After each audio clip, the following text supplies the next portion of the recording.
Good evening friends. Class 10 স্ট্যান্ডার্ডে যে কোনো বোর্ডসের হোক, West Bengal board, CBSE, ICSE বোর্ডসের এই ধরনের কোশ্চেন আসছে 2 মার্কসের বা 1 মার্কস। তাহলে অপশানগুলো দেওয়া আছে, দুটো সার্কেল দেওয়া আছে, দুটো সার্কেলের সেন্টারের ডিস্টেন্স বলে দিয়েছে, তার রেডিয়াসগুলো বলে দিয়েছে। তাহলে এদের কমন ট্যানজেন্টের লেন্থ কী হবে, তার জন্য ফর্মুলা হচ্ছে √ডি স্কোয়ার মাইনাস ডি হচ্ছে তাদের মধ্যে ডিস্টেন্সটা। তাহলে ফর্মুলায় আমি দেখো ডিস্টেন্স বলে দেবে, তাহলে এখান থেকে কী লিখবো, √37 square minus R1 minus R2, R1 minus R2 করলে 12 স্কোয়ার।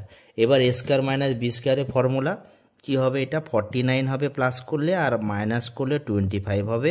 অ্যান্সার হয়ে যাবে 7 × 7 × 5 × 5, তার মানে হচ্ছে 7 × 5 = 35। ভালো লেগে থাকলে কমেন্ট করো, সাবস্ক্রাইব করো। Thank you very much.